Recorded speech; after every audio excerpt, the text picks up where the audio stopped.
Hello, Mavs fans. Welcome to Pod Maverick After Dark. I'm Kirk Henderson, editor-in-chief over at Mavs Moneyball, joined, as almost always, by Josh Bowe, who is the co-editor with me over at Mavs Moneyball as well, and the co-host of this podcast. Josh, how you doing? Doing pretty good. Glad that we avoided any potential Mavericks fans meltdowns. Mavericks get a good bounce back win.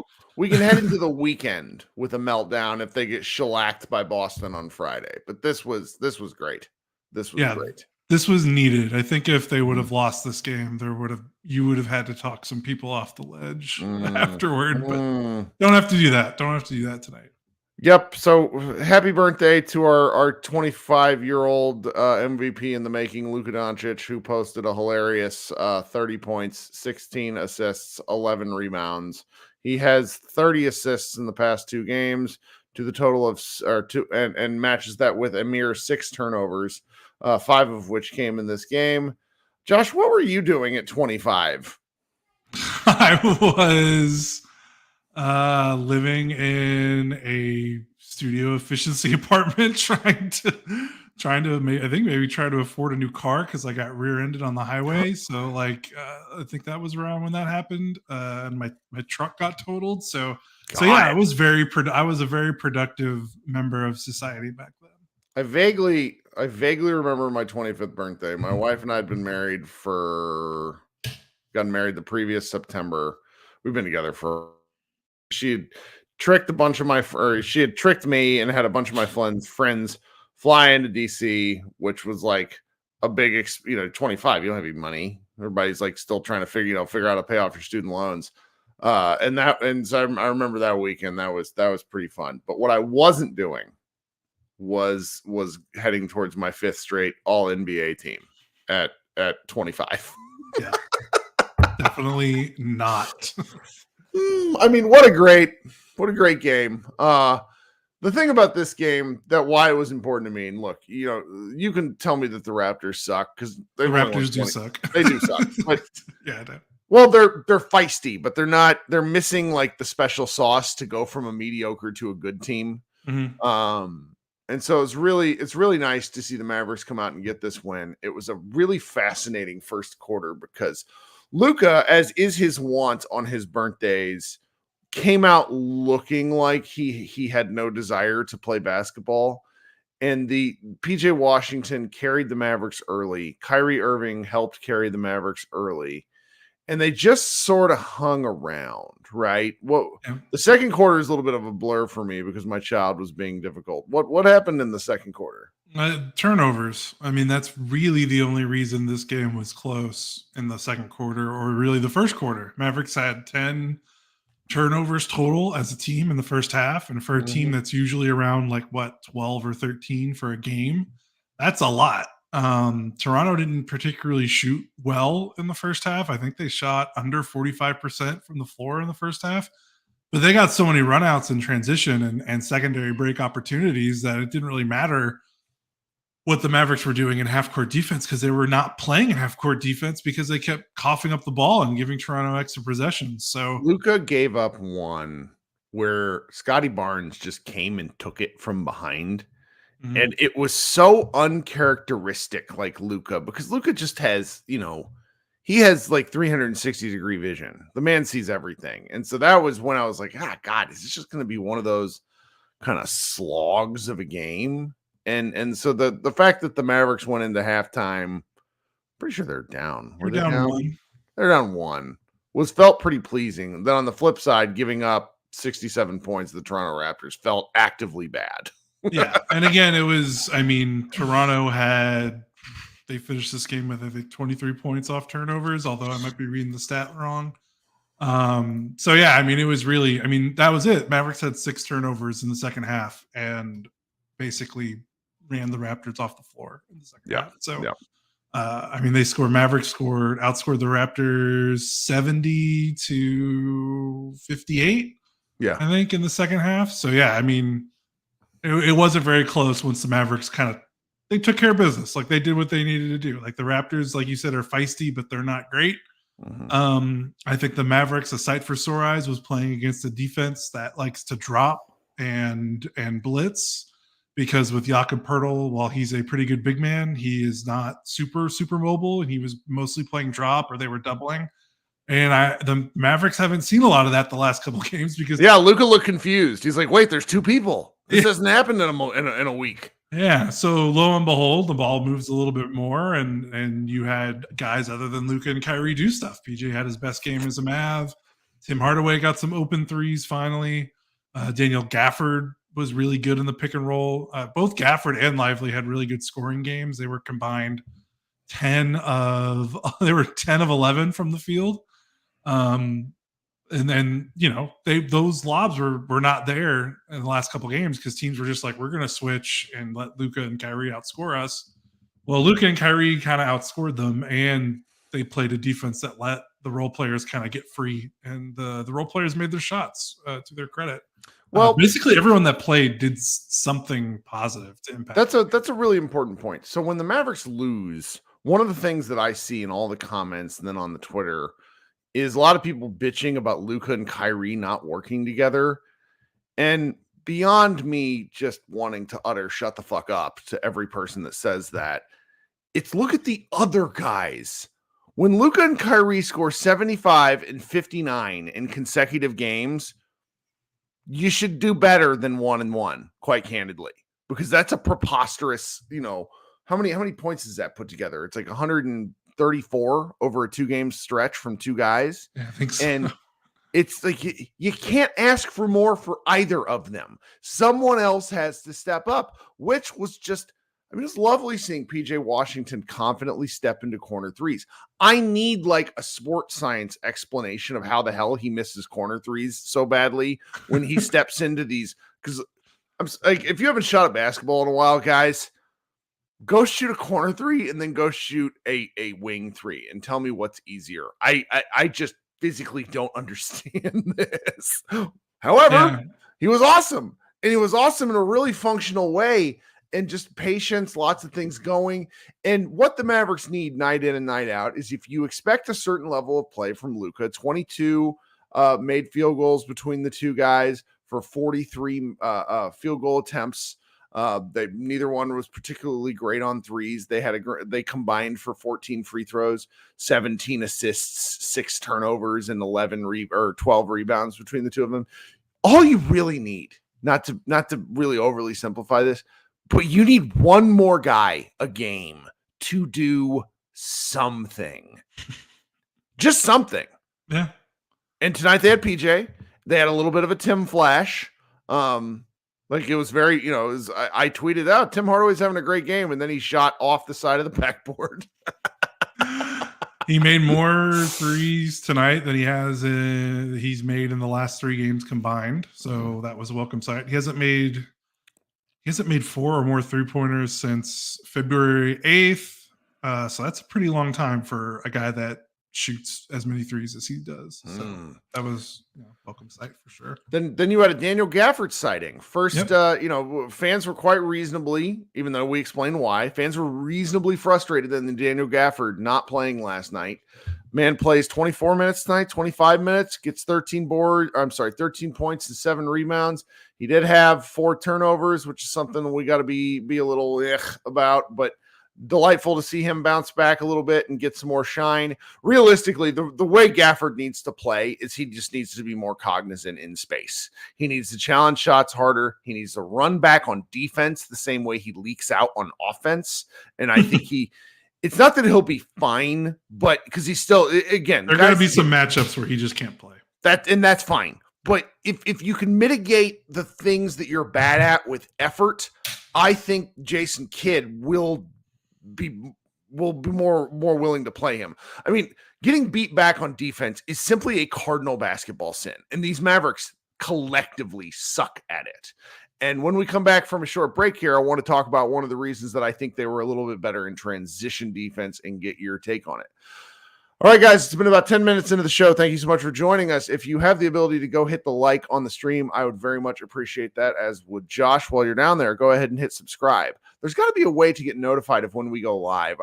Whenever I set these shows up, there's an additional thing where one person of our 2,500 subscribers somehow is already waiting. And I think that has to do with like the bell notification. But if you have that ability to join us every time, we would really love to have you. If you're listening on an audio stream, please leave us a review, share with your friends. Please shoot me an email if that's something, you got a basketball thing you want to talk about. I tend to answer every email. I am a true sicko.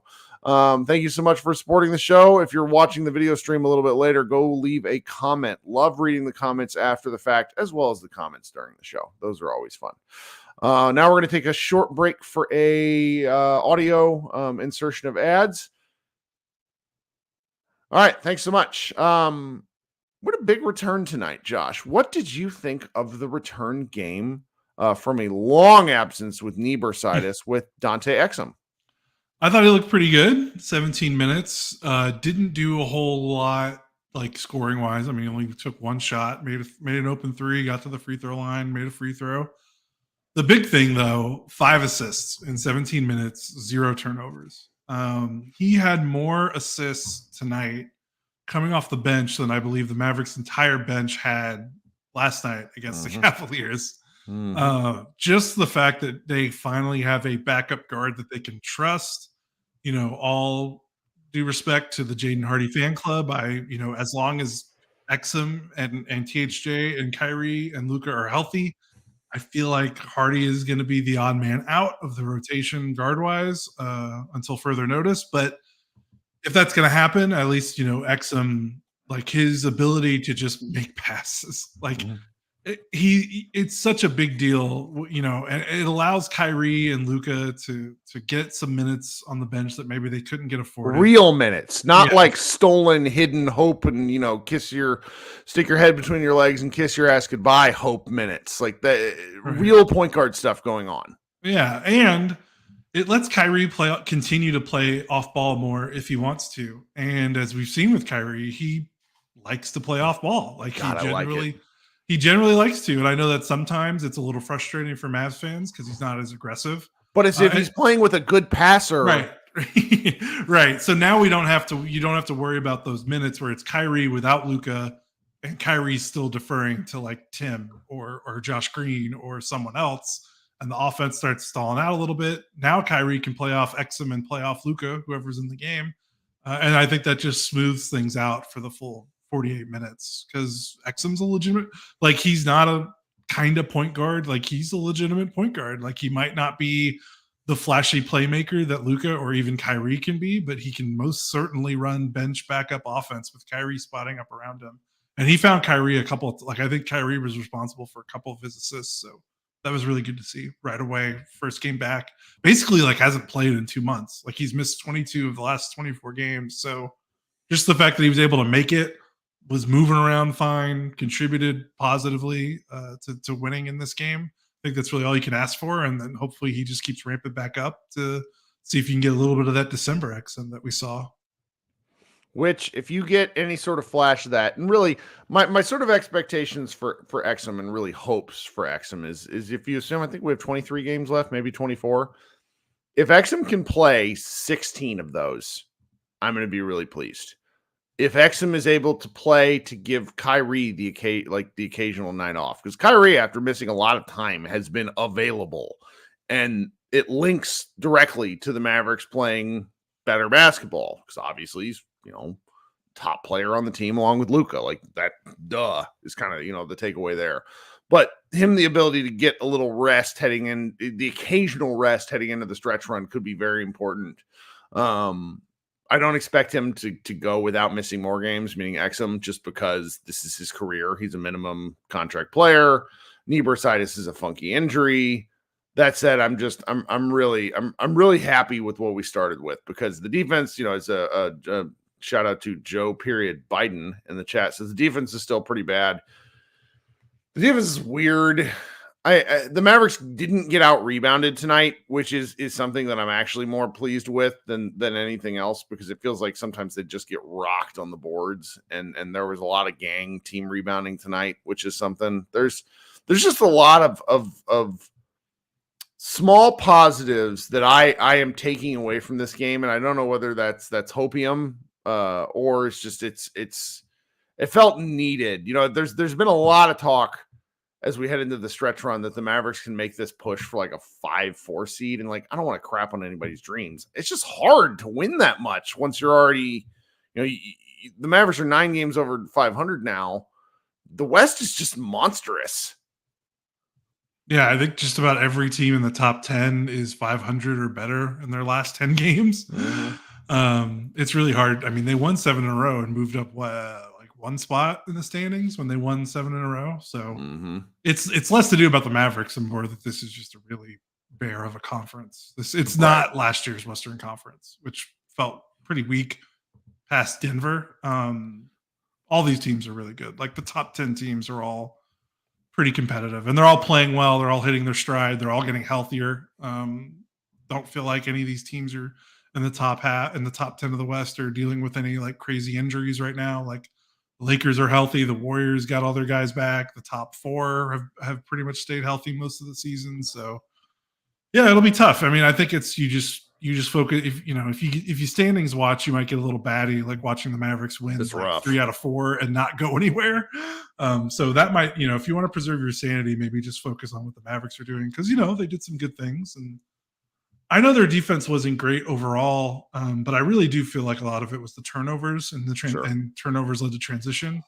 Like Toronto had 20 fast break points, 23 points off turnovers, and even with all those Mavericks turnovers, they shot 47% from the field, 37 from 3. Like the Mavericks did okay when they got into the half court game.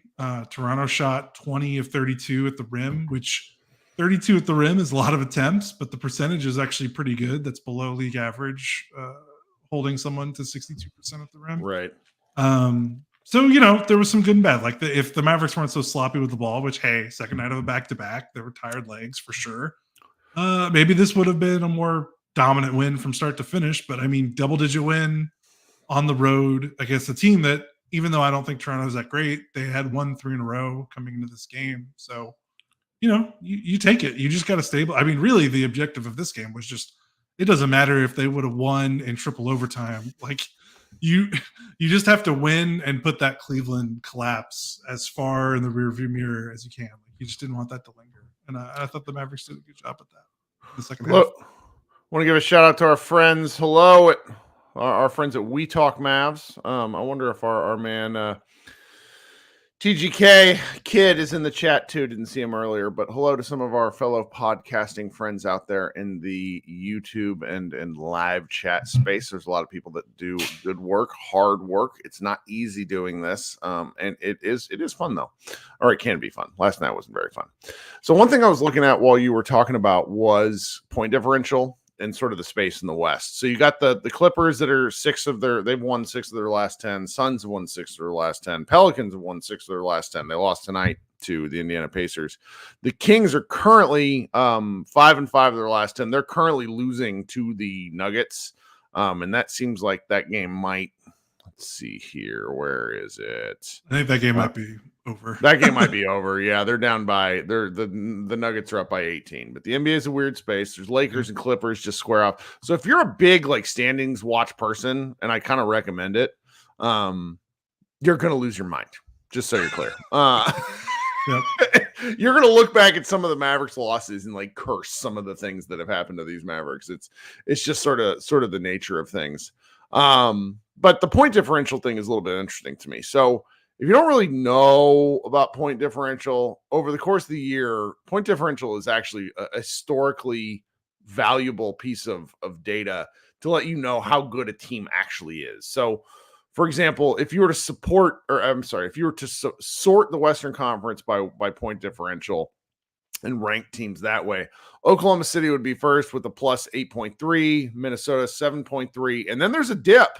It goes Clippers, Pelicans, Nuggets, Suns, that all are between 4.7 points and 3.0 points.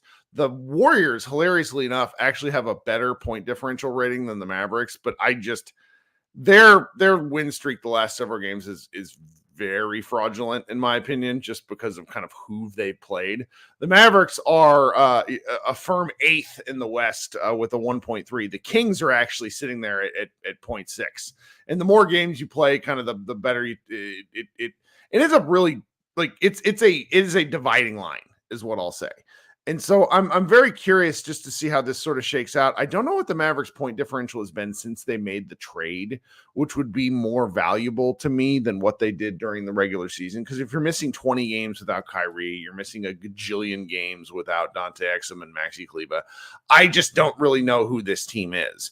Now, what's been very fun with regards to the Mavericks the last couple of weeks is that there seems to be a little bit of a curiosity factor involved in the teams. Like Stephen A. Smith went on a little bit of a tirade about how he's interested in the Mavs now because his colleague Tim Legler said so. Which is, I mean, it's annoying because you're like, okay, you just can't look at the information in front of you, Stephen A. Smith. But the fact that somebody influenced him enough to say that after he didn't put Luka Doncic on his all NBA team last year is interesting to me. So I'm just the next several weeks are going to be very different. With what's going on with relation to the Mavericks, they have a real chance to if they split these next two games, which are Boston and then Philadelphia, I think I will come out of that saying, okay, that's okay. The Mavericks still have more road games to play than home games, so they have to figure out a little bit of their road, not like struggles, but they need to start winning some more of those if they want to make a difference. But I'm kind of coming to terms and coming to peace with the fact that they're probably going to be playing adjacent for the rest of the regular season. What do you think? Yeah, I don't think that's too much of a fiery take just because... Not a criticism. It's just it's tough. No, it's just the way it is. I mean, if they want to... I mean, they got 34 wins. I mean, got what? 38 last year. Yeah, you know. I think like from 5th to 10th, they're separated by like 4 wins, something like that. So like that's, I mean, it's going to be the standings are going to change like almost every other game. So they can still get out of the play-in. I think, Phoenix and the Pelicans are pretty good. Phoenix, the Suns need to start losing games. They're the ones with the supposed hard schedule that they keep not losing. Yeah, that one's tough. Yeah. But yeah, if you're looking at that, I know you kind of were wondering about point differential since the trade deadline. Well, last 2 weeks on cleaning the glass, this isn't necessarily point differential, but they're 9th in net rating in the last 4 games on cleaning the glass. 7th best offense during that stretch, 15th best defense, which feels about right. 2-2. It's basically the games since the All-Star break. That feels about right, and that's a bit higher than I think what they're doing right now on the season. I think, their season long net rating is about 2, and last 2 weeks it's 6.1. So yeah, I think they're playing. I mean, it's unquestionable they're playing better since the trade deadline. They're a better team. They have a better roster. I'm curious now because after the trade deadline, they had a little bit of a cupcake schedule in terms of playing some pretty easy teams. Like New York was missing everyone. Brooklyn's bad. Washington's bad. San Antonio's bad. I like seeing these games against like Oklahoma City at full strength, Phoenix, Indiana, Cleveland. Now they're going to play Boston. They're going to play Indiana, Miami. Again, they're going to play the Warriors. They're going to play a 3-game stretch of Warriors, Oklahoma City, and the Nuggets, all 3 in a row here in March. Like, I'm looking forward to the next like 2 to 3 weeks because they're going to finally be playing better teams consistently. After I feel like they kind of went through a 2 or 3 week stretch where they were just playing non-competitive teams for the most part. So that's when you learn the most. Like this win against Toronto was great and it's a stabilizing win, but I feel like we're going to learn a little bit more in the matchup against Boston and Indiana and Miami because those are teams that they need to measure up against. I'm not sure we're going to learn much against Boston. All right, Boston. Okay, I'll give you Boston. But Indiana, Miami, the Warriors, those will be like nice tests against teams that are kind of similar win percentage wise, and we'll see how the Mavericks stack up. But yeah, Boston's like in another stratosphere. So if they lose, it's really good. Like, if they lose that game by 25, there's like no shame. Right. I mean, the only reason I like playing Boston is like Boston fans are just the best kind of sports sociopaths. Like Luka seems to get up for Boston too. There was I got to go find it in my there was a guy who posted something yesterday. It was like 3 or 4 days ago, but it was like this chart of Jason Tatum versus Luka Doncic. It was just the dumbest thing I'd ever seen. Yeah, here it is. I'll just share it real quick with the groups, and then I'll read it out loud so the audio people can see what I'm talking about. But it made me laugh so hard. It was just so objectively dumb. Let's see here. It says, we all agree on this, right? Player comparison. Tatum is better at scoring, not as good at shooting, not as good at playmaking, but then better at rebounding, individual defense, I don't know what the hell that is. Longevity, peak, and playoffs. And like, I appreciate a good insane take. I have them all the time. But Luka is the lead. Like he has scored more points per game every single game every single season that he's been in the league in comparison to Tatum. He is the league leader in scoring. So to have Tatum as a better scorer is insane. I love it. I love it. Yeah, that's that. I mean, where did that come from? That came from. It's Celtics just like a random Celtics fan. Yeah, this is a shit. There's so many like fan accounts, and I love it because it's a good old like it's basketball based nastiness. It's like one of the things I always hated when like the Warriors played the Cavs is like all of a sudden it would become like a class discussion. Where people from the Midwest and the West Coast would fight each other. And I'm like, no, I just get to hate the Celtics because I kind of still don't like Kristaps Porzingis. And I think Jason Tatum has no left hand. And not Jason Tatum, Jaylen Brown. It's just like, I love not liking them for basketball reasons. It's going to be a lot of fun. Yeah, you got to have your villains in sports. It makes it, I mean, and they have a point.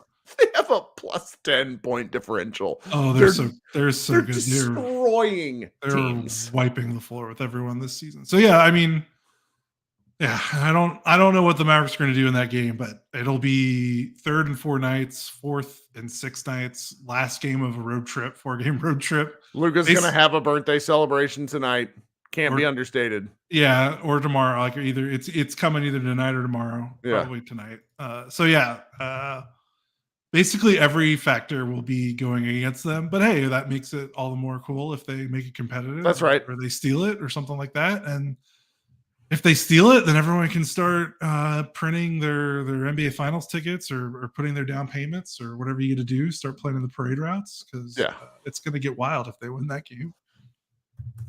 Anyway, this is just great. And the Sixers game will be fun because East Coast sports fans are just a different breed. They are because built it's different. Cold and you have nothing to do except get angry. It's great. It's great.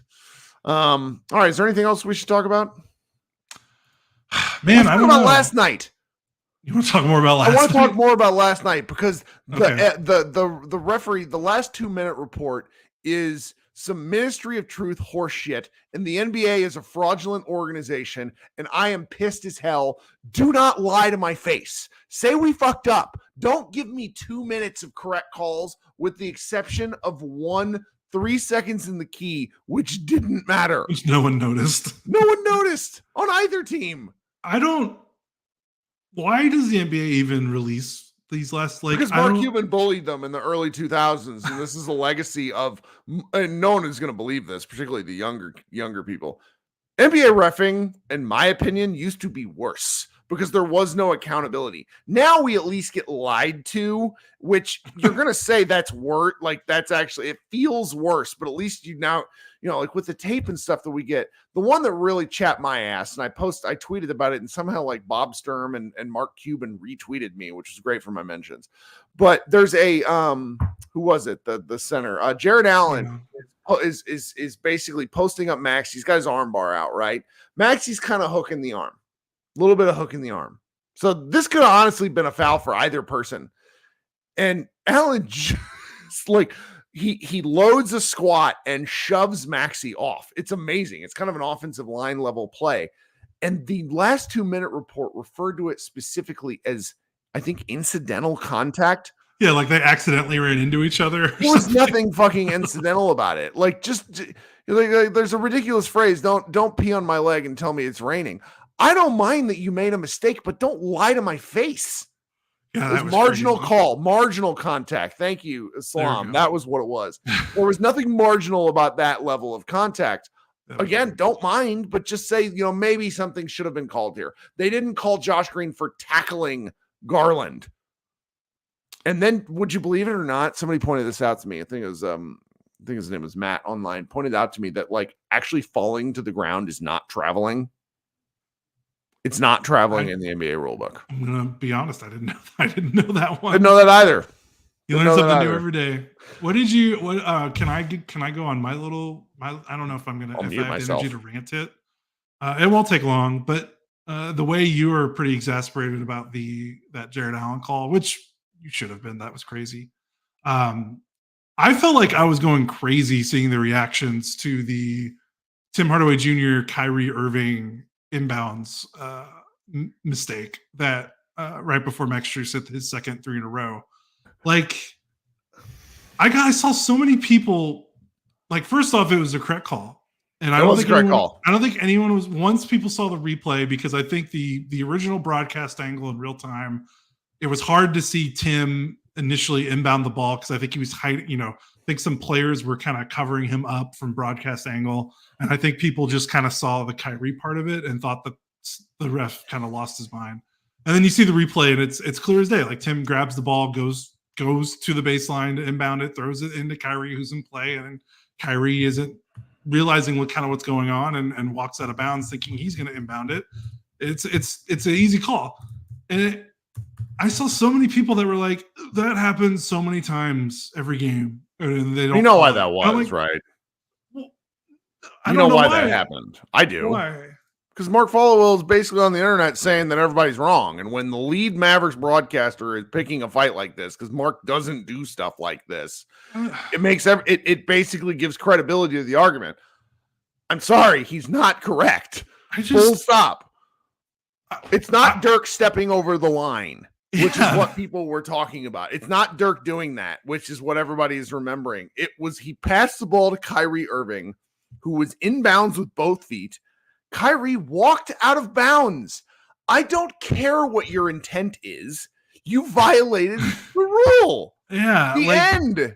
That's not like, oh, we're not going to call carrying or traveling. That was like, everyone was like, this happens so many times a game. Please send me clips of that happening. Not like there a are player. Some amazing non-calls. I understand. It was just like, I watch a lot of basketball. I felt like, am I being like gaslit here? Am I being like, what is going on? Because I definitely see players, kind of, and then kind of come back and then inbound the ball. But I don't see guys inbounding it like what Tim did to Kyrie and Kyrie walking out of bounds. Like, ooh, that was crazy. That doesn't happen. Like, it does not happen that often every game. I promise you guys. Yeah. Like, and there's all sorts of people that are mad about this. And I'm just like, we have this guy who writes for us, Matthew. The best part is Matthew's a literal police officer. So rule enforcement is kind of his thing, who gets like really, he yells at us in the chat about different rule interpretations. And even when he came back and was like, yeah, I watched this. The ref had no choice. Yeah. Like this is it's the equivalent of I'm trying to think of something similar where it's like, if Patrick Mahomes had thrown and then was like, but I didn't mean to throw it. I'm sorry, you threw it to the other team. What do you expect? Yeah. It's great. And I understand like the players being maybe frustrated because I mean like Kyrie thought he was going to be inbounding the ball, and I did see Kyrie talking about it after the game. But like, I don't know, like the way that scenario played out does not happen multiple times. The PJ non-call on the final basket was the one that killed me because he was fouled. That was clear as day. And they're sitting there like, well, it didn't affect the shot. And it's like, but it's a foul. So it's like you're reading this NBA stuff and like, this is my own personal problem, but I've recently reread 1984, and like all of this, like when you see someone just lie in an official document, which is what the NBA did. I am accusing them of lying. It turns me into even more of a like ridiculous sports conspiratorialist. There were so many fuck ups. Here's the real thing that I know is a fuck up was the Hoop Collective podcast. So it had Brian Windhorst, Tim McMahon, and Tim Bontemps. They're NBA partners, okay? ESPN is some like, and so we talk about this a lot, but it's like you don't see this level of scrutiny on the referees. They were like, what is going on here? This was a horrendously called game. They spent nearly 20 minutes talking about referees today. That does not happen. I don't want to act like the NBA is at this crisis point, but they have to get these guys to stop messing up like this. I'm sorry. Like there's gonna be a playoff level kerfuffle with something like, LeBron's gonna bitch about something and it's just gonna like blow up into this big thing. And all you have to do, guys, is I don't act like it's super easy, but like you can't mess up these basics. That's all. Yeah, and this is crazy. This was the same crew that ref that Knicks Pistons game that ended with Sir Thompson getting, tackled at his legs for a no call at the end of the game, basically giving the Knicks a free win. But at least those referees after the game said we made a mistake. It's the same refs. I'm saying it was the same crew. Was it really? Yes, that's what I think so. You can correct me if I'm wrong. I'm pretty sure it was the same crew of that game. So that's what I'm like. Look, if you mess up like that, maybe you sit some game, like sit that crew out. Like, hey, you're in ref timeout. Like you have to sit out. Yeah. No, it really happens. Like the NFL kind of had this problem a couple of years ago. Do you remember? It was like a couple of Packers when games. the ref strike. Yeah, there's just like some weird stuff going on. Anyway, I hate to keep I'm not a refs guy. I don't like talking about the refs. It's boring. But this was like just a bridge too far. Anyway. Yeah, that was crazy. Okay, so I'm going to host a live show, a second live show that you can come participate in. So hang out here for just a minute. We're going to let Josh go edit and throw some things up on Mavs Moneyball. We will have continued posts up about that. For those of you listening on the audio stream, if there are enough listeners for a Mavs party, I will throw it up as a secondary post in the feed. Last night we just had my man Brian, so I combined it all in one episode. So if you guys want to hang out and come talk basketball with me, I'll post the link here in a second. Those of you listening on the podcast feed the next day, look for the post at some point on Thursday. Thanks so much for hanging out with us, and I want you guys to have a good rest of your week. We'll see you on Friday.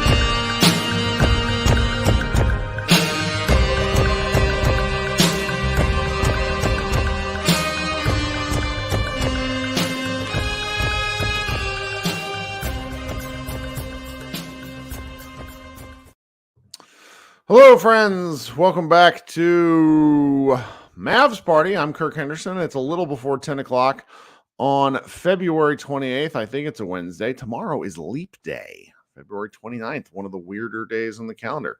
If you are listening to the show on an audio stream, thank you so much. You should consider joining us live. If you are here live, there is a pinned message in the chat with a link to a StreamYard.com app.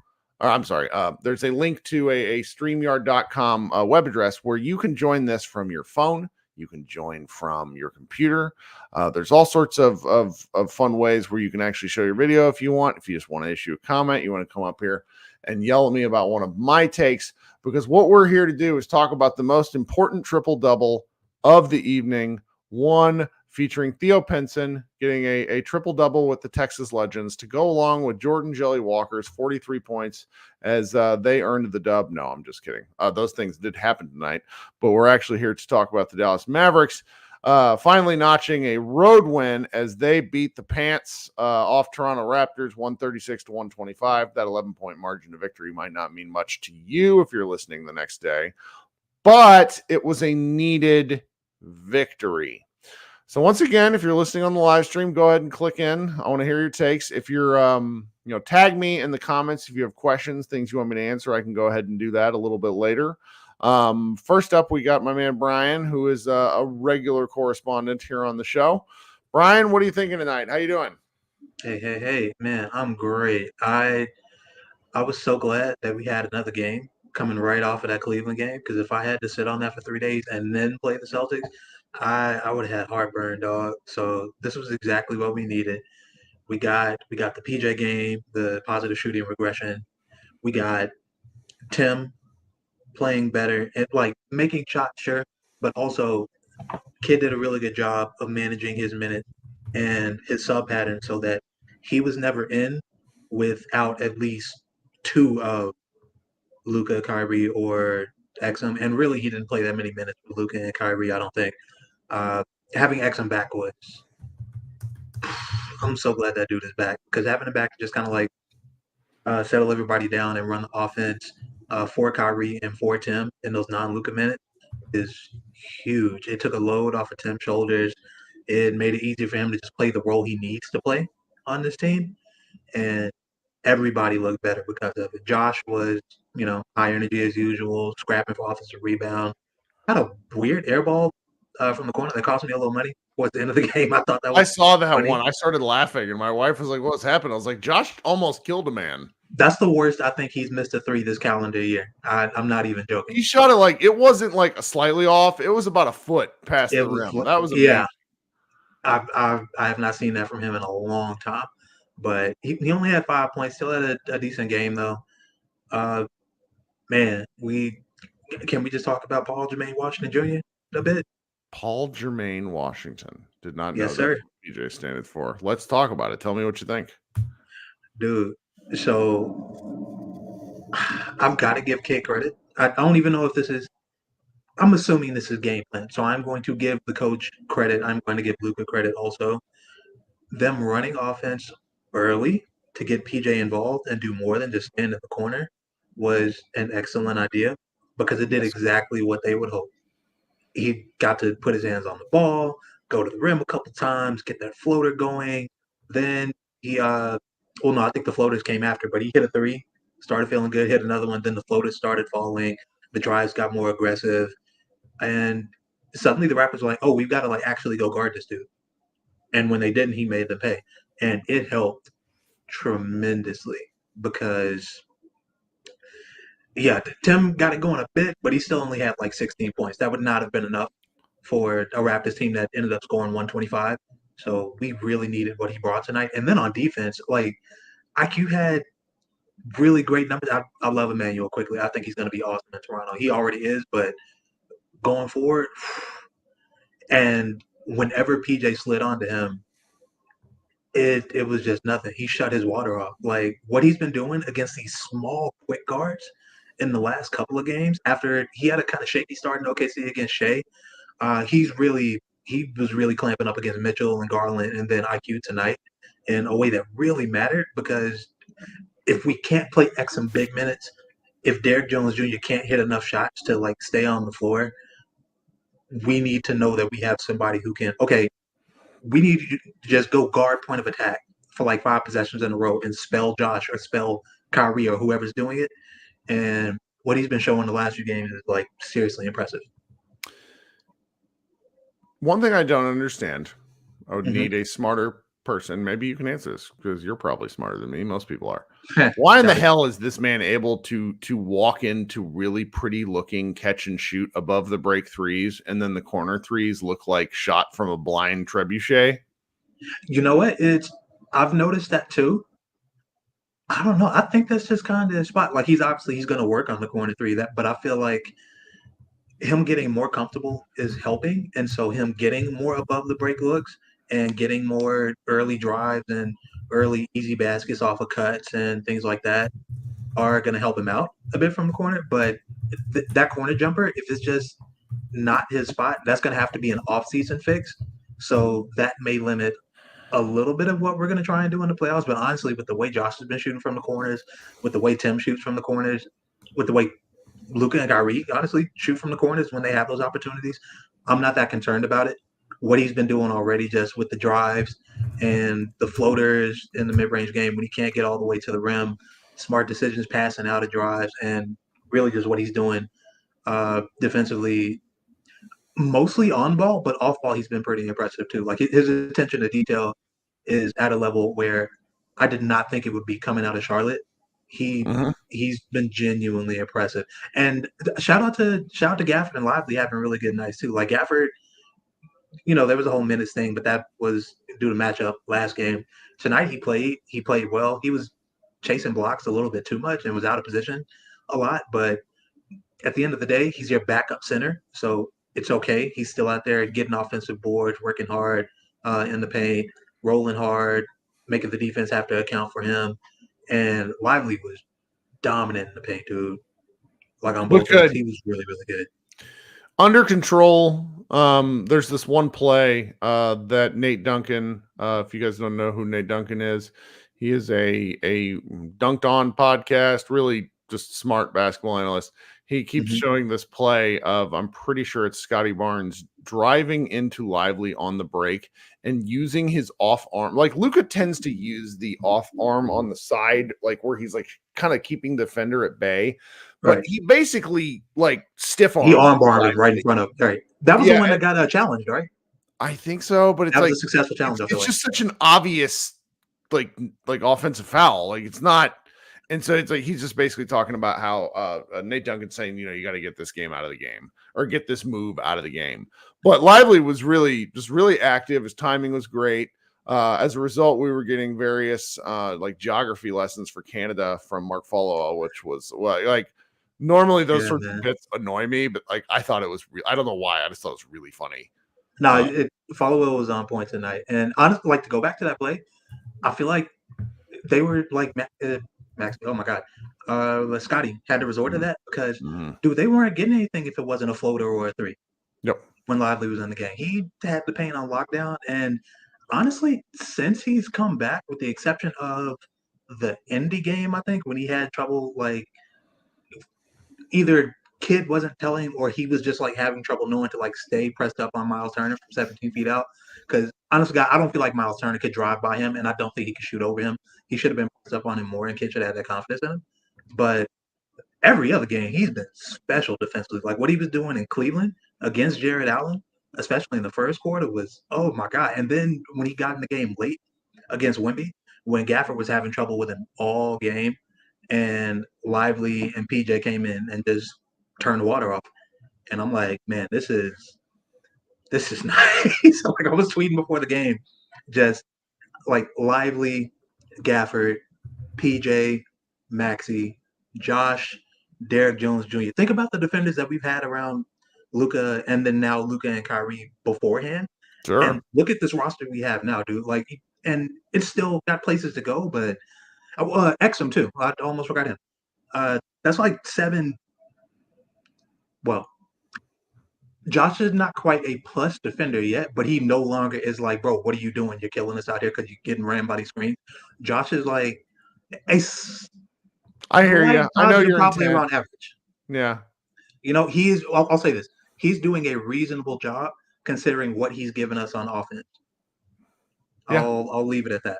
But like those other No, six guys, his those are legit offense plus is defenders. so much better that I don't really think about. Like I think of it more as an offensive threat, and if his defense is Yeah, not killing us, then I don't really worry. yeah, Which for is sure. something. And it's in a his offense is like very needed in a really specific way because without him, other than Tim, we don't really have those corner shooters that are like absolutely knocked down. So yeah, he's been giving us really. I mean, I guess maybe when Jaden gets minutes, but who knows when that is, right? That's right. So yeah, no, I'm really happy with this team. I'm excited to see them play the Celtics and just keep it close, keep it a game in the fourth. But if we lose, it's a tight West race. We probably should win, Sure. but Yeah. wins are going to keep coming. We'll take them ugly, pretty, however we get them. And if we land anywhere, 5 seed or above, we'll be doing all right. Yeah. All right. Last question, then I'll let you go. So the Bulls defeated the Cavs in double overtime tonight. I think it's double overtime. 50 minutes. Yes. Is that right? Mm-hmm. Something like that. It's and Andre Drummond had another did 25 or 26 rebounds, which Yeah, is like pretty 15 and 25, I think. and I just saw a stat that he has more of those than Dennis Rodman did, which I mean it's a different time, different era, but Rodman's rebounding stats don't look real. No. We had a take in the chat from someone from Proud Vet who's saying, I think that if the Mavericks had gotten Drummond, we'd be a finals threat. I wax and wane on my Drummond takes because I think by and large I am anti-Drummond for historically correct reason. Meaning I think that his numbers don't matter. He's not a winning player. And if he was a winning player, I think that he would have, won more. Just the me thing. But I think in terms of like a snapshot of what a guy can offer you over like a 40-game period, I think I'm probably wrong and probably too harsh. Do you think that the Mavericks would have been better suited somehow getting Gafford, getting Drummond instead of Gafford? Yeah. No. I like what we have with Gafford. I feel like, having a big, bulky center would be nice, but the thing about Drummond, he has all that size and all that bulk, but that dude is not really a rim deterrent. And that's kind of what we need when Lively goes off the court, when Lively and Maxey aren't there. We need somebody in the paint that opposing teams are going to be like, okay, if we're going to go in there, we need to have a plan, because if we don't, it's getting sent to the sixth row. Sure. Okay. Right. And like we talked before about like his block chasing and like his positioning, and those are still things that he's got to work on. But you also got to remember that dude is still really young, whereas Drummond is like 30 now, basically. Yeah.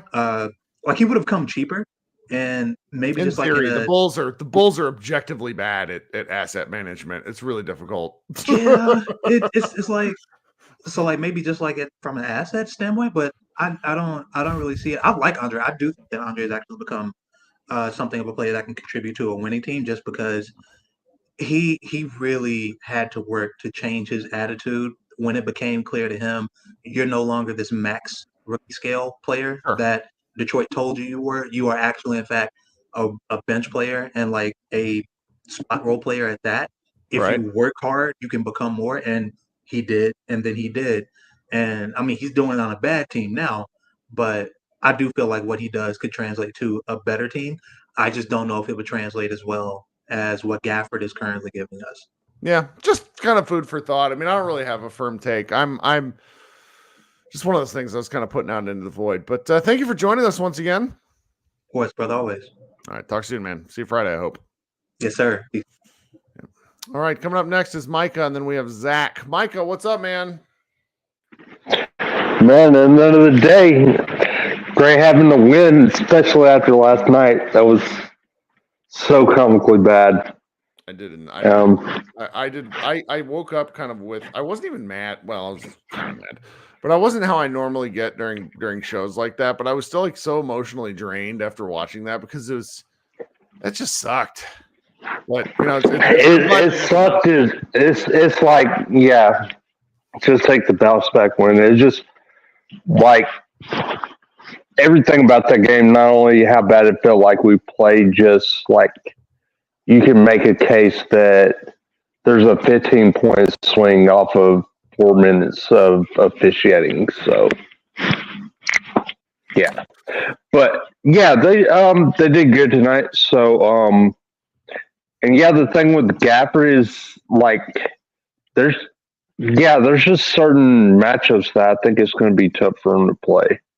Sure, but I think that's the case with any backup big. I don't really hold that against him. Yeah, exactly. Like if they're playing Max more at 5, and the Mavericks have some interest. I think you got to kind of keep Maxey wrapped and put in bubble wrap, because I think that there's a tendency to want to overuse him at the 5, because I do think it works in bursts, but I think over a long enough timeline, he's not big enough and he's not a good enough rebounder to really. I think you can surprise some teams with things, and that's where somebody like Gafford as an additional option, because he's a better rebounder, and it comes into play. Yeah, exactly. Like, my ideal would probably be like, still somewhere around the 20-minute range for him, and maybe they do something like split those minutes between him at the 4 and the 5 somehow. Mm-hmm. Like, Mm-hmm. but anyways, like, I think the most, like, it's crazy having to need a injury prone player again, but here we are. Like, so, I wasn't as worried about like Dante's scoring. It's the fact that I now don't have to watch any minutes of Point Timmy, and that's probably the best thing. It's good for the soul. It's- It is. All right, this man. is What not else? a good You think? look. I'm worried about Boston, but maybe it's possible. What are you thinking? Look, Luka versus Boston has traditionally been kind of shockingly electric, particularly in Boston. But they're really, really, really, really, really good. And so my expectations, I'm not looking forward to being hurt on a Friday night. Is kind of where I'm at. That's where I don't know. I don't know. What do you think? I don't know. It's just like trying to figure out matchups. Like, I mean, how do you defend them? I don't know. No, you get like. I mean, maybe you can put Kyrie on KP and find out he still can't post up 6'2" guards. But he's just such a he's been so good this year. It drives me crazy. TKG TV says Luka and Kyrie in Boston. Come on, guys. It's just it's a respect for the team that's only lost 3 home games this year. That's what this is. Exactly. Yeah. They're loaded from the like just 1 through 5. They're just stacked. Like, That's right. supporting you gotta admit their talent. Yeah. Now I'll say this. Like, I need to get money ready to put on this. I don't see anybody that can hang with Denver this year. I think they repeat. When they focus, I definitely just watching them lately, just the last few games that I've watched them, like I don't know who matches up against them in the 7th, and they're probably going to be the 2 seed by next week. Maybe. So, I mean, they lose focus just as often as the Mavs, I think. I think Jokic just kind of figured out how to pace himself, but it's going to be interesting to see. Who's winning this Clippers-Lakers game? Oh man, okay, Clippers by 14 at the moment. So that's something to watch, because if the Clippers are the team I kind of think would tumble out of the top 3, but yeah, it's hard to say at this point. They already did. Oh, top 4. Sorry, wrong. Oh, top 4. Sorry. Words are hard. Top 4. Yeah, maybe. I don't know. They look like they're the ones more destined to fall, but like I don't know. It's hard to call. That's right. All right, man. Well, thank you for hanging out with us once again. Yeah, anytime, Kurt. All right, talk soon. Coming up next, we got. Oh yeah, yep. See you soon. All right, coming up next, we got 3 other folks that have joined the show. We got Zach. I'm going to bring up here in a moment. Logan's ceiling fan, which is what I can see on the preview. So Logan might have to wait, and then my man Henry. Zach, welcome to the show. Gotcha. It's muted. Hit the mute on the option. Oh, sorry about that. Yeah, what's going on, man? Good team win. Yeah, I didn't really miss Maxi Kleber at all. I'm not gonna lie. I think Jason Kidd is gonna realize like he can't play Kleber and Lively or Gafford next to him, because Kleber's been looking like a cone to me. But defensively, I like where we're at, and I like the size, the tools to be able to switch and match up with some of these guys, and just good team win. Good to have Dante Exum back. Yeah, he was like a +6 or something. I only scored 4 points, but there's just like a comfort and a different level of control with everything when he's running stuff that I like it. And Josh Bowe on the last show that we had, he just talked about how that lets Kyrie still willingly play off ball, where I think Kyrie can be very destructive to teams just because he actually moves without the ball.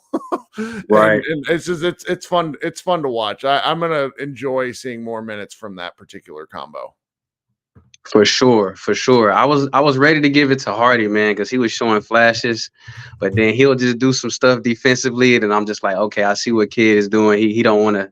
It's almost like another Hardaway sometimes, but yeah, it's good to have him back, a big guard that can defend. And I don't really have much, man. Just good team win. I wanted to get out here, and I wish you would have did a show yesterday. I had so much to say about that game. So I did, and no one was talking, and so we got like 15 minutes into it, and I had honestly had like a particularly strong drink as it went on the show, and then kind of as the show went on, and then it was like 10:30 at night, and I checked my work email like a dummy, and my boss sent me a nasty work email, and that just made everything worse. I was like, you know what, I'm gonna close this show up. I'm gonna back up. That game was rough. I mean, there's just so many things. I watched the fourth quarter again today because I just am a glutton for punishment. And I keep coming back to the fact that if one thing gone differently, the Mavericks would have won that game. Yeah, for sure. I saw your tweet earlier about the NBA saying they only had one missed call, and I was just like, really? I can think about 5 off the top of my head. Like, it's crazy. It was so bad. And there's tape for it. Like, you go to NBA.com, right? I don't know if anybody knows you can do this. It doesn't really work from your phone half the time. I don't know why. But if you're ever on a computer, the day after a game, go to NBA.com, check through the box scores. And when you go through, like, if you want to see like all of Kyrie's makes, you click on the made field goal column. It'll be highlighted in like blue, and it'll hyperlink you, and you can go through and see all the makes.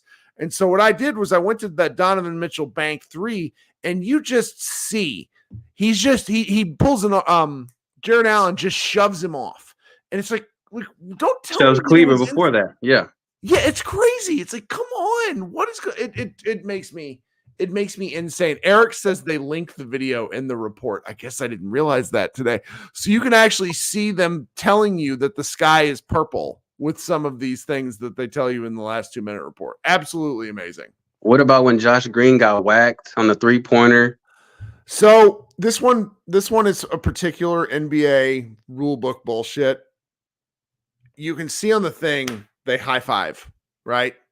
Believe it or not, they have it in the NBA rule book, and our literal MMB police officer Matthew has shown this to me.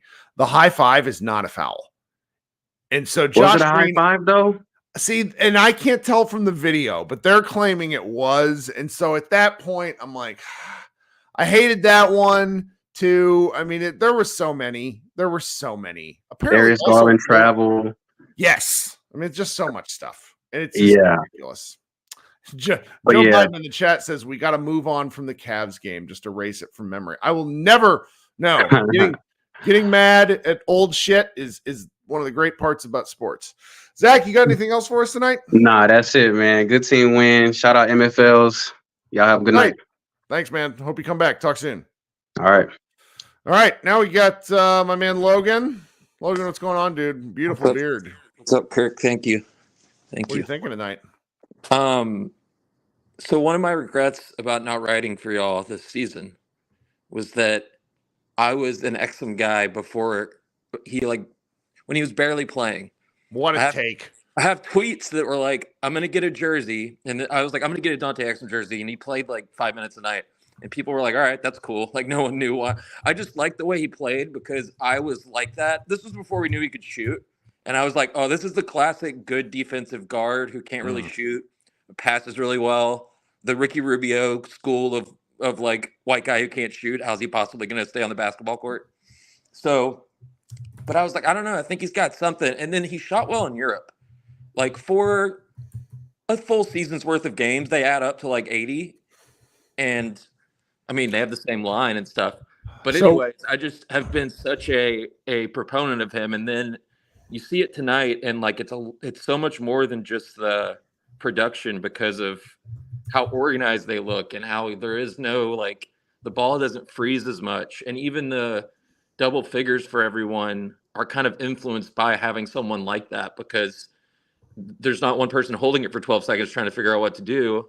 And the stars are going to do that naturally, but that's kind of their like equity to do that. You know what I mean? But besides the stars, no one else is like sitting there being like, what am I going to do to make this possession worthwhile? I got to interrupt you. Apologies. So I don't want to butcher this man's name, but somebody pointed out to me that part of why Dante Exum started to play well is he went to Europe and he received actual coaching. I don't want to butcher this man's name because there is a lot going on here.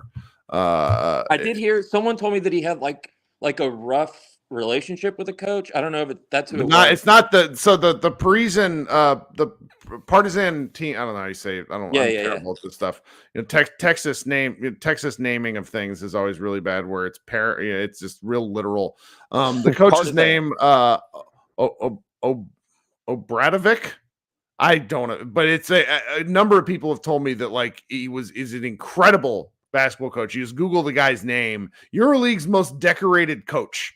So I think he received real coaching, and then really honed elements of his game in a not like very limited, but just again, he's a real shooter now. Like he's a real shooter. I mean, he's very impressive. He's a set shooter, but he's a real shooter once he's set up. Yeah.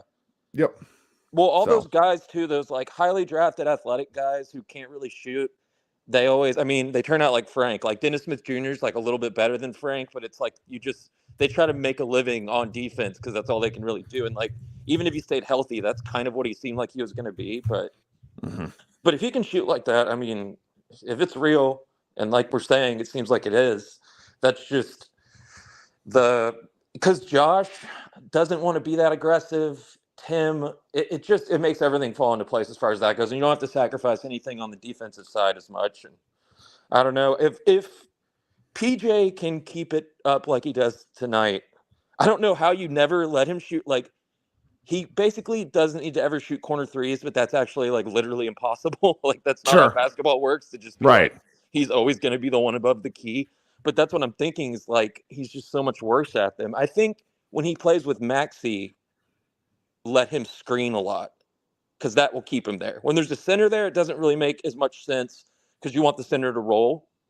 But let him be like short roll guy and stuff when they're playing with Maxey, and I think that should keep him in that kind of middle third. You know what I mean?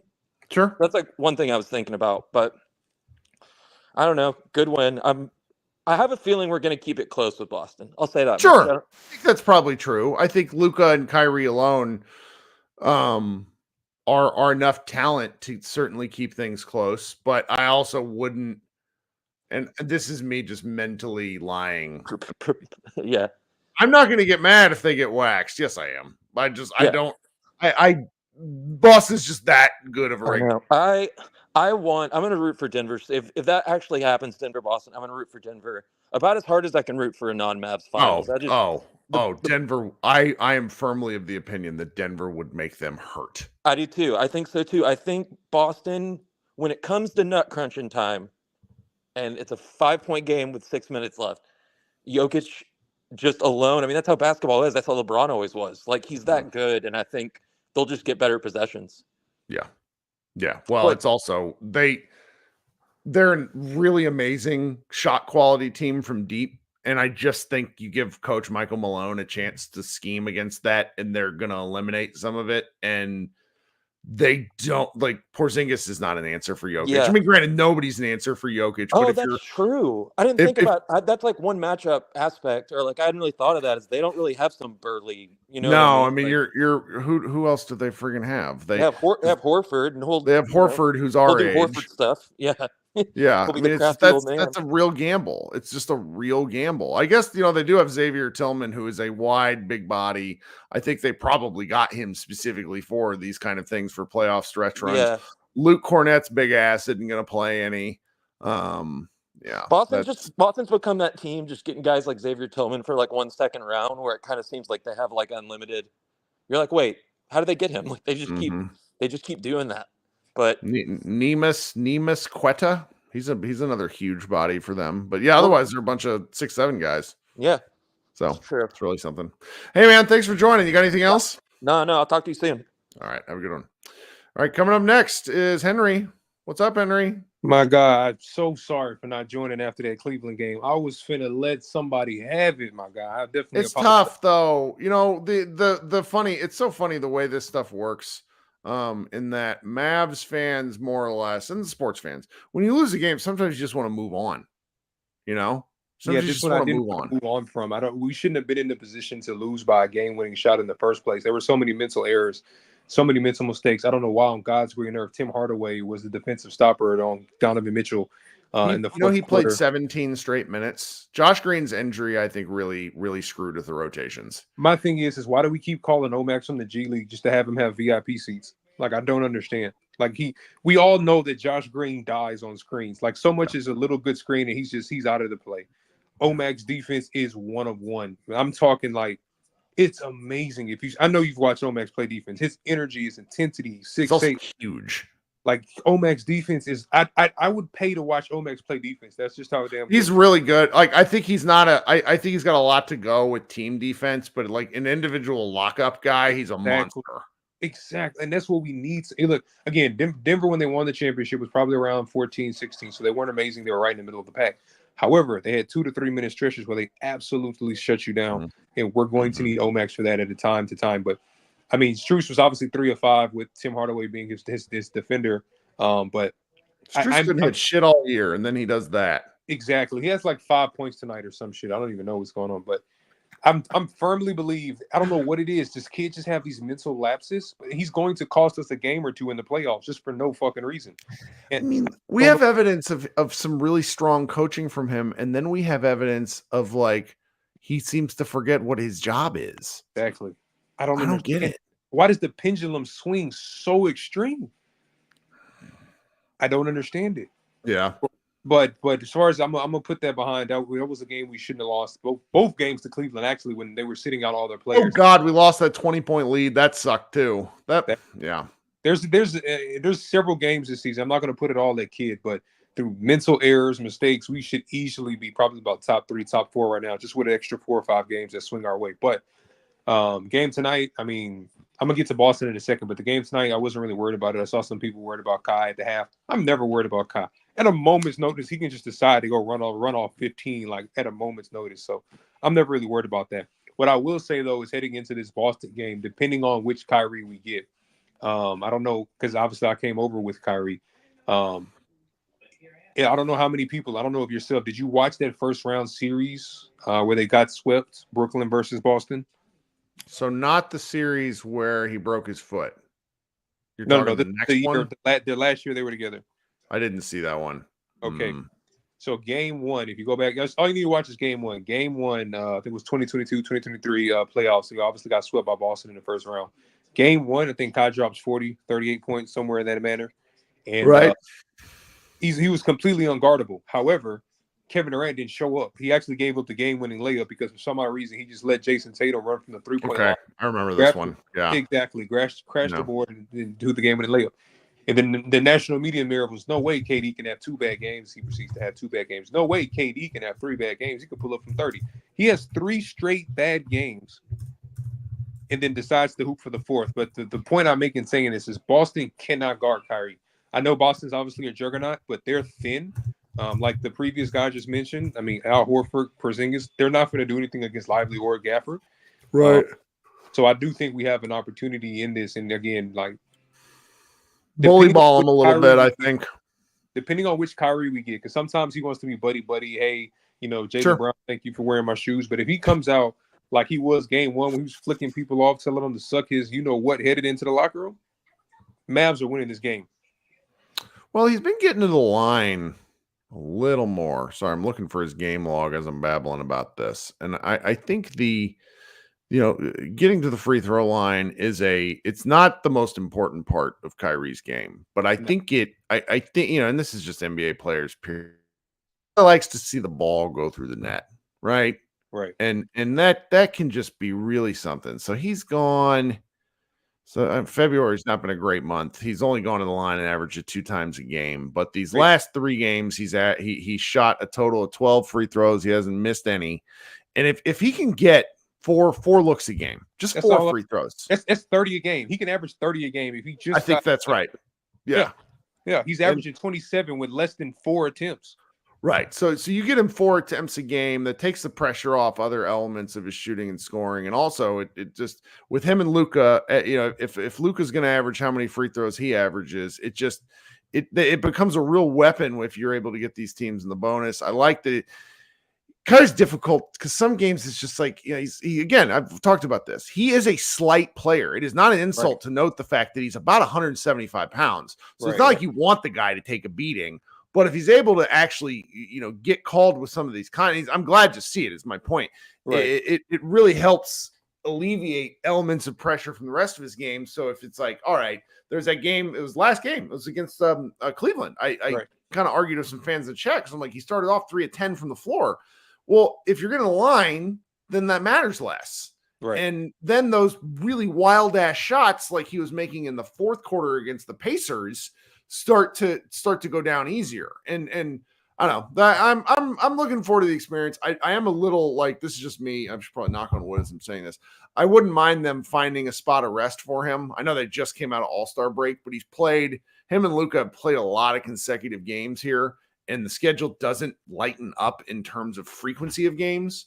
So I'm hopeful that Kid can kind of get the minute usage down to maybe right. He got 35 tonight. If he could play 35 minutes a game instead of 39, that's just going to matter over the rest of the regular season. Oh, 100%. But I think we actually have a good.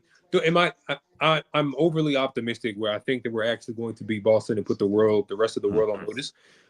With New Orleans and Sacramento losing tonight, do we move into 6th or 7th? Where are we at right now? I was just looking. I pulled away from it. So they are sitting. Oh, that's not the. I don't think they've updated it yet. Well, ESPN's updates in real time as things go. So they're sitting at 7th with a half game behind the Pelicans, a half game behind the Suns. So they're a half game back from 5th is sort of the point. But they're also a half game ahead of the Kings because they just lost to Denver. So yeah, they're sitting kind of firmly at 7th. There's enough stuff going on the next few weeks to where I just don't think we're going to see much separation either way. If we would have won that Cleveland game, we would have been sitting at 5th. That's crazy. Yep. But yeah, I definitely think that we can beat Boston. But again, MFFLs, just wait till you see playoff Kyrie. That's all I'm gonna say. Just wait for. I pointed this out on the last show. They're 4 games away from their win total last year. Everyone's like, "Oh, they're not going to make it." Well, they won 38 games last year. They won 34 right now. 30. We're that close 34. already. Where were we at the break last year when they pulled the trade off? That's a great. They were already in a bad spot. Yes, that's what I'm saying, because a lot of people say, "Oh, well, Kyrie got traded, they didn't make the playoffs." You were like 4 games above 500. Like it was. Yeah, bad. it was pretty rough. So the Kyrie trade happened before All-Star break. They were sitting at, what was Kyrie's first game? Was it a Clippers game? Clippers game. Clippers game. So they were sitting at, this is 2 years ago. I can't do it. ESPN schedule stuff sometimes likes to not listen to what I'm asking it to do. Take your time. All right. So they beat the Clippers on February 8th, and they were 30-26 after that win. Kyrie had 24 points. So they weren't at 26 before Kyrie got here, and they act like they were the 4th seed, 3 games above 500. And then act like when Kai came in, the sky just fell out. The team was already awful. Well, they just didn't have any. Because I'm looking at this. That 3-game win streak was the last time they won 3 games. Then the rest of the regular season, they won 1, 2, 3, 4, 5. They won 7 games the rest of the regular season after that 3-game win streak. So, and they were trying. That's the thing. A lot of people, they really didn't, because it was the what was it here? I'm looking at it was the Charlotte losses. Those 2 back-to-back. There was like, this is all right, we're done here. You know what I mean? Yeah, so. That Dennis Smith Jr. dagger absolutely hurt. But playoff Kyrie is a different animal. Who are you looking forward to? Who do you want in the first round? God, I mean, this is ridiculous because I shouldn't believe in this sort of stuff, but I think there's something to the fact that Luka needs to overcome his demons against a Clippers team. I don't want them, but I think that is just sort of how this storybook shit normally works. I would like to see them play the Thunder in a series, just because I think that's one area where the Mavericks can outsize someone. Yeah, the Timberwolves could be fun, but I don't think we're going to fall back to 8. Just because I love Anthony Edwards, but I also think that he is there's a lot of attention to him, like people wanting to crown him the next American thing. Right. I don't think he's there. Not yet. He will be. He's amazing. But I think Luka and the Mavericks would put him and Rudy Gobert in a blender in a playoff. Oh, for sure, 100%. I mean, they can't speak well on Luka because Kyrie's attached to it, and then by default, the media has to acknowledge that what they've been saying for the past few years about him being a teammate or a cancer is false. So Luka's kind of getting a brunt. Second, well, it would just be the most whiny series in NBA history because between Gobert and Luka and Karl Anthony Towns, just a lot of like whine. I don't actually think Luka has Clipper demons. Wasn't it his rookie year in the bubble? We put up like 42, 7, and 9. Yeah, but if you've lost to the team twice in the playoffs, like the only Clippers really series wins that have actually mattered for the Clippers during their entire friggin' Kawhi era had been against the Mavericks. And that was when Luka went supernova, but it's like Luka doesn't own the Mavericks realistically because they handed them their asses both playoff series. Right. You know, that there was the second playoff series where Kawhi Leonard game 6 just absolutely went Michael Jordan on the Mavericks. It's one of the craziest stat lines I've ever seen in the game. And it felt like he just he sort of broke the Mavericks, that current iteration. Granted, they weren't very good, but it was still something to see. Okay. So your choice is still OKC for that first round. I think maybe. I also just think there'd be some poetic justice to Shai Gilgeous-Alexander winning the MVP and then Luka just. I still think Jokic gets it. I know they're on a. I do too.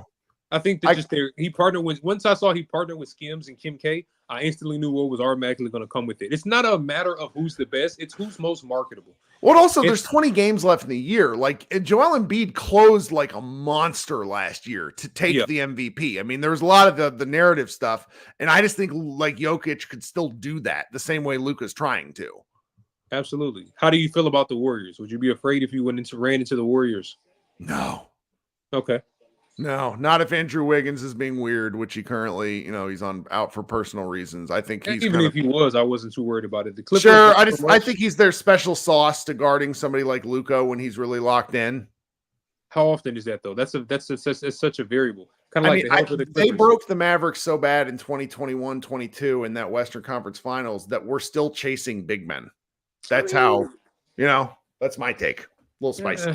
I mean, but the Clippers are going to, at some point in time, Paul George is going to have a 4 for 13 pandemic P game. And, Harden's also going to have a 1 for 18 game. So it's like, I'm not too worried about them either. Like, I mean, because at first you used to just blitz him and you had quote unquote good defenders in Kawhi and PG who got toasted by Luka.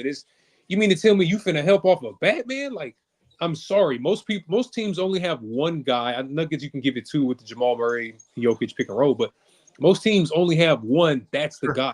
Mavericks have 2. Like, they don't get nervous the harder the game gets. They actually get more calm. It's kind of terrifying. They're both they're great clutch games. Like it's really nice. Yeah, so I'm really not worried about it. As long as we can get that 5th seed or the 6th seed, avoid the play-in, so we don't have to play the extra game. Albeit health. As long as you don't run into Denver until the Western Conference. Yes, don't want to play them. Yeah, we're good. We're good. I'm not worried about anybody else in the West. Thanks so much for hanging out, man. Talk soon. Good, man. All right. Then let's see here. I want to shout out to DeFear, who commented in the chat a little while ago. He just wanted to note that the Mavericks have given up 120 points in the past 3 games. So we got questions about our defense. The defense is bad. The defense needs work. Let's call it that. All right. So we got Rain and then Mr. Dang, and we will close it out. Rain, what's going on? How's your day going? Give Rain a second for his audio to click in. We'll see what he's saying. All right, no audio from Rain, so I'm going to move over to Mr. Dang. What's going on, my guy? How are you feeling tonight? A little tired, but I missed the last 2, so I needed to get my 2 cents in. All right, let's hear it. Man, this should be a 10-game winning streak. I know you said don't harp on Kid, but God, this guy gives me so much ammo. Oh my God. I was pretty mad last night. Yeah. What's the cardinal thing that you do when you have somebody who's hot? You don't let them beat you. I'm not talking about the last 60-foot shot. I'm talking about all those 3-pointers he jacked up. I'm like, what are you doing? They just have Mitchell and Strus right there. I wouldn't worry about anybody else. in that last, several minutes. It's a cardinal sin to let the hot guy beat you. I just don't understand that. And that all comes down to what? Coaching. Close games come down to coaching, That was such a, I mean, all right, not to, it was 67 seconds where the guy made 4 threes. I thought after the second 3, maybe there's an option for a timeout. After the third 3 was the only time where I was really like, what is going on here? Exactly. And the fourth one and then the fifth one. I mean, what a ridiculous series of sentences. I mean, who was checking him too? I don't remember who Struce. Honestly, who had him. Luka was on him, and then Josh, Christ. and then Tim had to switch onto him and was late for 2. And what the fuck is Tim doing in a defensive position where we could have rotated him out? I'm glad you asked this question. So Josh Green hurt his elbow on that dunk and was in and out. Okay. If you check the game log, Tim goes in in the third quarter and does not come out again until 17 minutes. He played 3 minutes. And so there's, much as I want to be mad at him, it was a whole collective of fuckery is kind of how I think about it. Couldn't they put in DJJ? Was he in or Omax like the previous? In hindsight, once you get up to a 10-point lead, and Josh Bowe wrote about this at MavsMoneyBall.com. I really recommend going and reading the breakdown because Josh is really, really smart. At some point, there was an opportunity to call a timeout. The Mavericks go up 10, where Maxi Kleber grabs that great offensive rebound and then sticks a 3. At that point, I'm wondering if, in hindsight, it's hard to say because it's like the Tim Hardaway, Luka Doncic, Kyrie Irving net rating for that 3-person group is actually quite good because they just destroy teams on 3s. So it's really easy to say this in hindsight, particularly with how bad Tim has played for like 9 straight games. I will just say that like there was a lot happening at once, and the Mavericks had a series of both bad luck plus bad decisions, and then they lost the game. I agree to a certain point, but we don't play situational basketball. A lot of teams, they'll call timeouts to switch offense for defense. Maybe that was the time to do. You go up 10, there's like 3-4 minutes left. Maybe you do something different. But how many times have we seen the Mavericks shit themselves where they play like they overcorrect and go into prevent offense? I hate that too. I hate that too. And that's a byproduct of kid and not pressing the tempo. We look great when we press the ball. Yeah. And then I'm sick of the rotations. I'm like, Lively should be playing more. What the fuck? And you burning out Maxi too. We need Maxi for a good 20 minutes. Yeah. The Lively stuff is tough because it comes down to like, what are your expectations for him, where he can't get more experience without playing, but you also don't want to burn him to where he has situations where he fails. And then Kid is one thing Kid is pretty good about, I think, has been putting guys in places where they succeed, particularly rookies. And so it's a building thing with Lively. Is Lively going to be ready for the playoffs to play 30 minutes? I don't know. Hope so. Well, I would have rather gone to Gafford, or put in a lineup with DJJ and having a small ball 5 with PJ Washington, Yeah. But you can't keep on burning out Maxi where he's not available this game. And in some ways, I'm glad he's not, because that way Jason Kidd can't burn him out for the rest of the season. Yeah. It's just like you said, his management of minutes for Kyrie and Luka are absurd. If you take him off the court, though, bad things happen. Like that's where Dante Exum coming back tonight has been particularly helpful because it means Kyrie can be an off guard for the second unit and not the lead guard. I agree, but the point that I'm going to make as far as like, I'm just talking about, even if it is like tonight, we were up by 15, 16, and he puts Luka back in. And I would have kept Luka out until we're down by 10 and call a timeout and get him back in. I mean, we gotta keep these guys healthy. I am so worried about the health situation of this team because 2 things that can kill us: health between the 2 superstars, and then even to a lesser extent, Maxi and kids coaching. That's what's holding us back, in my opinion. That's the limiting factor of the potential of this team. And it's too bad we can't do anything about it. We'll see. And I don't know. I want to be mad at him without beating the dead horse because it's just not going to go anywhere. But I understand. You're right. Frustrated. Yeah, I understand. I'm not trying. Do you remember that one European guy that really hated Kid that used to go to Mav game a lot. What's his name? He had a Oh he had yeah, a my man Akiva. yeah. Where's he been? So last time I heard from his son-in-law, he was I think it's sitting. He was basically taking off the year for religious reasons, like from just Oh, about everything. He was basically it's a year of mourning. I want to say it was. I don't want to misspeak, so I'm right. very worried about that. But I think he'll be back at some point.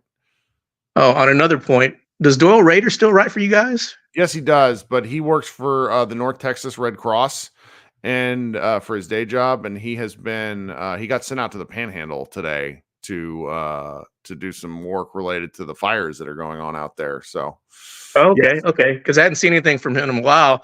I And what's haven't kind of seen funny? him in a while too. He's pissing me off, but it's hard to be mad at a guy that's like working for the Red Cross.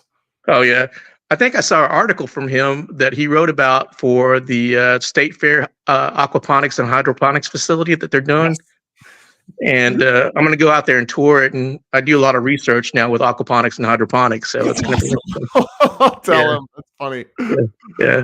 Good stuff. So it was a good article. It was a really good article. It told me a lot about how the facility was started and what they've done. It was back in 2021, but I just read it now. That's It was a Yeah, yeah, Darren small Doyle world. he writes for all he's wrote for so many Dallas publications. He's a writer at large. It's very good. All the work that I've seen, it just kind of surprised me, in some ways. It's a small world. That's right. All right, man. Well, thanks so much for hanging out. Thanks. I really appreciate you and Josh and the Mavs Moneyball staff. Y'all have great material. I wish I could read it all every day, but work gets in the way. I understand. Well, have a good day. We'll talk soon. Talk soon. Thank you, Josh. Rain, let's try again. Oh, well, the mic should be working There now. we go. What's There up? we go. Unfortunately, I missed most of the game due to work, but I have a couple of thoughts just about the Mavs in general. Regarding facing the Clippers, I think the Clippers should not want to see Luka. Ooh, love it. I think it's no coincidence that they've gone and lost future rounds to injury after playing Luka. With the amount of minutes and effort that it simply requires from PG or Kawhi, I think it's more likely to just burn him out. I like the take. Sorry, it's just aching, so I'm hearing myself a lot. On top of that, it would be a nice story for Luka to then conquer that hill. Mhm. And on top of that, I think if we can get Omax to develop just one offensive skill that's consistent, I think that will be an absolute game changer. And he may even overtake someone in the lineup, either as a 3 or 4, purely because of his defensive and effort and just the energy that comes in and the ability to rebound and the size, just all these things that are still kind of lacking. Sure.